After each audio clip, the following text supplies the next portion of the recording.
So let's look at this problem here. Okay. All right. For number 17, you should have learned in college algebra a way to determine the horizontal asymptote for this function. At some point in college algebra, you learned some tricks for this.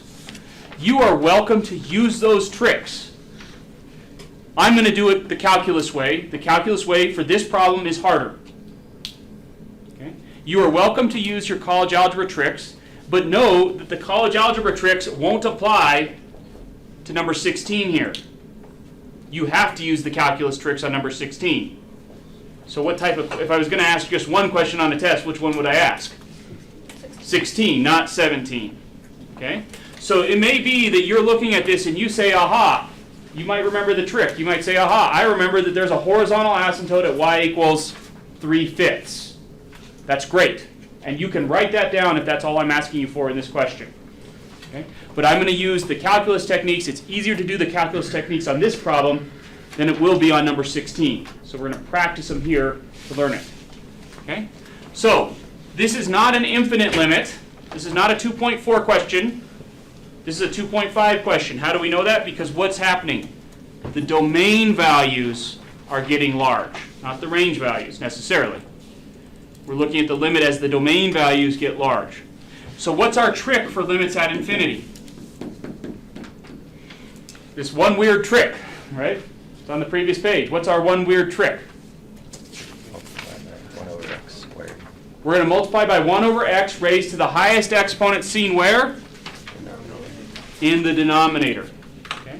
So we're going to do 1 over x squared divided by 1 over x squared multiplied to 3x squared minus x minus 2 all over 5x squared plus 4x plus 1. Okay?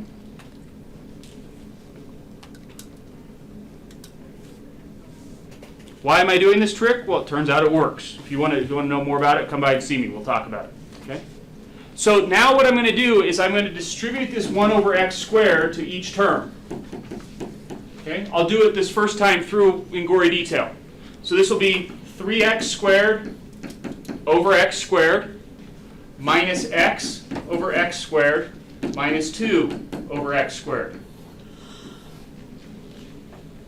Distributing that 1 over x squared to all three terms in the numerator. Now we'll distribute that 1 over x squared to all three terms in the denominator.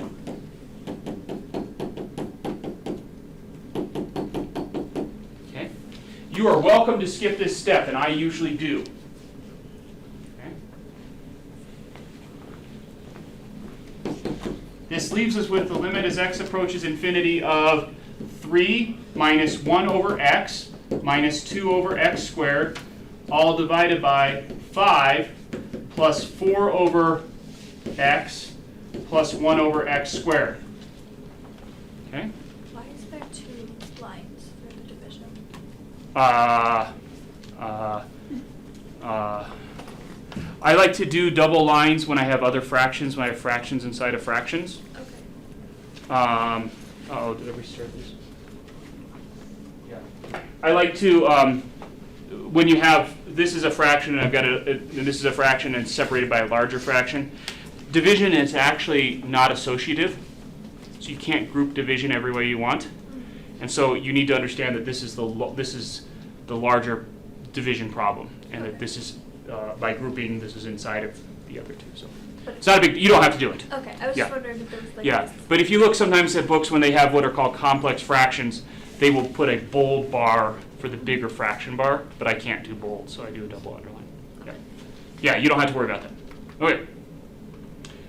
This next step is again one that you don't usually need to show, but I'm going to show it to you the first time through. Okay. I'm going to distribute the limit to both the numerator and the denominator. Can I always do that? No. Only if the underlining limits all exist. Okay? Then I'm going to distribute the limit over the sums and differences. Can I always do that? No. Only if the underlining limits all end up to exist, which they will, but just know that this move is, I'm only doing it because I know when I'm done it will work out. Okay? So here we go. We get the limit as x approaches infinity of 3 minus the limit as x approaches infinity of 1 over x minus the limit as x approaches infinity of 2 over x squared, all divided by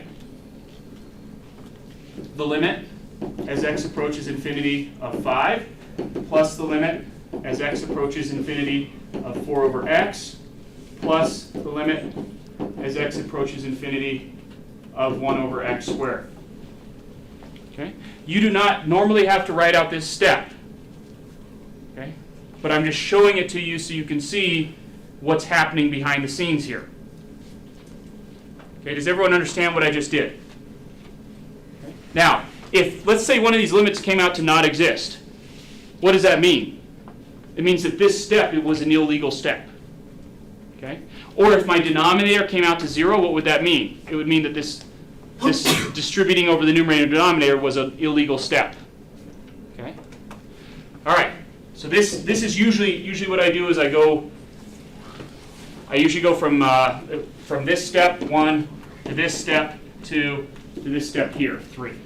Okay. Usually I skip that step. I don't write that one out, and usually I don't write this one out. You don't need to either, but it's good to see what's going on.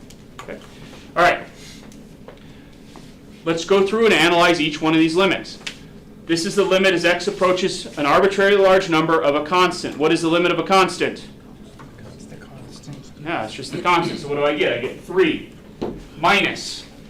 What is the limit as x becomes arbitrarily large of a reciprocal function? It's 0.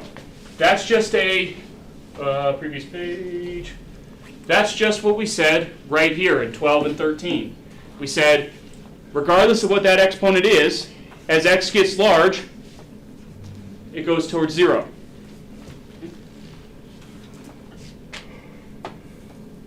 So this is 3 minus 0. How about this limit here? It's also 0, right? Minus 0 all over 5. What's this limit here? Plus 0 plus 0. What am I left with? 3/5. Okay. So I didn't ask you to do it, but what did we just show? We just showed that we have a horizontal asymptote at y equals 3/5.